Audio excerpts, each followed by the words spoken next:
What does it mean to be healthy? You're asking me the question, what does it mean to be a great parent? Like, I don't have 5 things to be a great parent.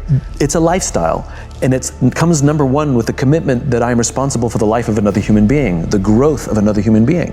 The closest thing to leadership is parenting. You have to be an infinite student of parenting. You want to be a parent, you ask your friends, you ask your own parents, you join groups, you read magazines, you watch talks, whatever it is, you're constantly consuming how to deal with this constantly changing challenge of being a parent. It's ups and downs and successes and failures, and that's what it is. Leadership is the same. Great leaders are students of leadership. No matter how achieved they may be, they're still learning. And it's a lifestyle. It's the lifestyle of what I need to do to look after people, which includes things like listening, learning how to give and receive feedback, learning how to have effective confrontations, how to discipline when necessary in a way that's constructive, roam the halls, get to know people, learning what it means to ask somebody questions. How do you ask questions? Like, some people are naturally good at being curious about other human beings, and some people are uncomfortable because they're introverts or whatever, socially awkward. But we can learn. How do you learn to remember people's names? Oh, I'm bad at names. No, you've just decided you're bad at names. We can learn to be good at names so that when we walk down the hall and say, hey Tom, oh my God, he remembers my name.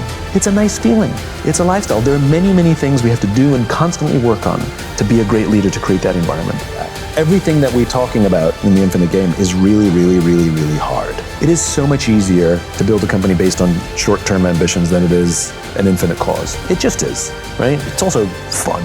Less inspiring, but sometimes fun, right? Hitting a goal feels good. It's much easier to just hire and fire people frequently, hire fast, fire fast, as to hiring slowly and firing slowly because we try and take care of our people as best we can. It's hard to build teams. All of that stuff we talked about leadership, like what am I supposed to do to build a trusting team? Well, I wish I could give you a list of 5 things. It's really, really hard to be a parent. It's much easier to be an uncle or an aunt or not have kids. It's hard, so why do it? It's fun, exciting to try and beat our competitors, but to have to face our own weaknesses every day, oh, that's exhausting. Existential flexibility, I'd rather not. I just would rather not. The reason this takes courage to completely change our mindset, A, about the game that we're actually players in and how we want to approach these things, and do we want to shift our mindset in our organizations to prepare for the infinite game, to be organized for the infinite game. It takes courage because we're going to be swimming upstream in a world that is very finite driven. You know, the pressures on us are overwhelming from Wall Street or our own egos or from internal incentive structures or our bosses, whatever it is. The pressures are overwhelming for us to play the finite game. And so how do you stand up to massive external pressure? Courage.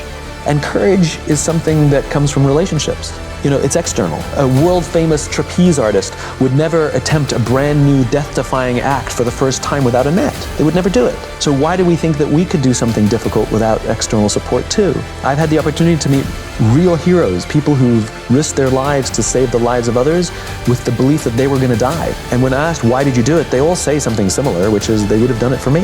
It's external. And so we have to take the time to foster and take care of people around us, to nurture our relationships, because when we're going to be doing something difficult, when we're going to be swimming upstream, when we're going to be innovating and doing something different, there are days we're going to doubt ourselves, there are days we're going to get knocked in our ass, there are days that storms are going to rise, and we have to have people who say, I got your back. You need to do this. We need you. The world needs this. Keep going. I believe in you, you know?